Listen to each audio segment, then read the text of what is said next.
Siamo amici di Ferro Team. Oggi ci troviamo a Tiene, a Vicenza, e qua con noi abbiamo il nostro fotografo Paolo Stramare, e un fotografo ricercato qua dalle nostre parti. Ciao Paolo. Una domanda: da quanto tempo è che fotografi tu? Sono 5 anni, 2013. Paolo, come ti è venuta la passione della fotografia?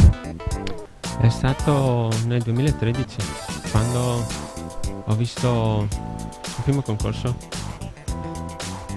Quindi vuol dire dal 2013 hai passati tantissimi concorsi, quindi...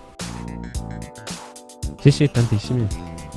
E il concorso più lontano che sei andato?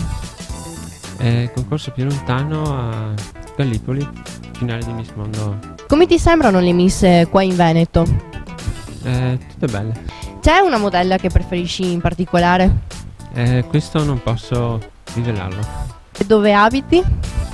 In un piccolo paesino di provincia di Treviso.